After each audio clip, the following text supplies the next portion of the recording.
Artful happy learning channel பார்த்துட்ருக்க எல்லாருக்குமே வணக்கம். ரொம்ப சிம்பிளான தினசரி யூஸ் பண்ணுற 10 சென்டென்சஸ் இந்த வீடியோவில் இருக்குது. அதுக்கு முன்னாடி நம்ம சேனலை நீங்கள் மறக்காமல் சப்ஸ்கிரைப் பண்ணிவிட்டு பெல் ஐக்கானையும் ப்ரெஸ் பண்ணி வச்சுக்கோங்க. இந்த வீடியோ பிடிச்சிருந்ததுன்னா லைக் பட்டனையும் மறக்காமல் ப்ரெஸ் பண்ணிவிடுங்க.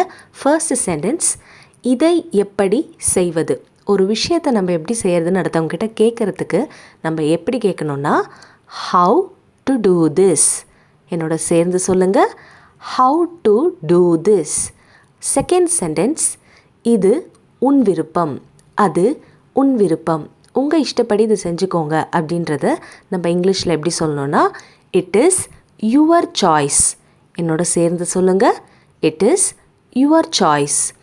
தேர்டு சென்டென்ஸ், எனக்கு சிறிது நேரம் தேவை, எனக்கு கொஞ்சம் டைம் வேணும் அப்படின்றது எப்படி இங்கிலீஷில் கேட்கலான்னா I need some time. I need some time. Fourth sentence, நீங்களே சொல்லுங்கள். ஒரு விஷயத்தை எதிரில் இருக்கவங்க சொல்லட்டும் அப்படின்னு நீங்கள் விடணும்னு நினச்சிங்கன்னா tell your self, tell your self. Fifth sentence, நான் சொல்வதை கேளுங்கள்.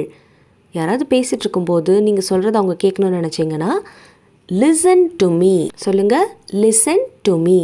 சிக்ஸ்த் சென்டென்ஸ், எனக்கு இது ஏற்கனவே தெரியும். ஒரு விஷயம் உங்களுக்கு ஏற்கனவே தெரிஞ்சிருக்குன்னா அதை இங்கிலீஷில் எப்படி சொல்லணும்னா ஐ ஆல்ரெடி நோ திஸ். எங்கே சொல்லுங்கள், I already know this. Seventh sentence, இதை மறக்காமல் செய்து விடுங்கள். ஒரு விஷயத்தை யார்கிட்டையாவது கொடுத்து இதை மறக்காமல் செஞ்சுருங்க அப்படின்னு நீங்கள் சொல்வீங்க இல்லையா, அதை இங்கிலீஷில் எப்படி சொல்லணும்னா don't forget to do this, don't forget to do this. Eighth sentence, நான் இதை செய்கிறேன். ஒரு விஷயத்தை நீங்களே செய்யணும் அப்படின்னு நினச்சிங்கன்னா ஐ டூ திஸ். எங்கே சேர்ந்து சொல்லுங்கள், ஐ டூ திஸ். நைன்த் சென்டென்ஸ், எனக்கு எப்படி சொல்வது என்று தெரியவில்லை. ஒரு விஷயத்தை உங்களுக்கு எப்படி சொல்லணுன்னே தெரியல அப்படின்னா நீங்கள் அதுக்கு இங்கிலீஷில் I don't know how to say சொல்லுங்கள், I don't know how to say. Tenth sentence, எனக்கு மிகவும் பயமாக இருக்கிறது. எனக்கு ரொம்ப பயமாக இருக்குது அப்படின்னு சொல்லுவோம்ல, அதை இங்கிலீஷில் எப்படி சொல்லலான்னா I'm so scared, I'm so scared.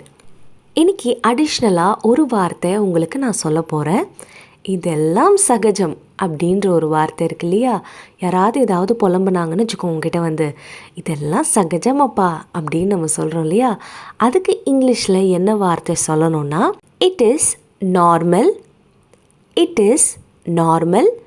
இல்லைனா இது இப்படியும் சொல்லலாம் all this is normal, all this is normal. இந்த 11 சென்டென்சஸும் திருப்பி நீங்கள் ப்ராக்டிஸ் பண்ணுங்கள். ஸோ கமெண்ட் பாக்ஸில் உங்களுக்கு ஏதாவது டவுட்ஸ் இருந்ததுன்னா மறக்காமல் என்கிட்ட கேளுங்க.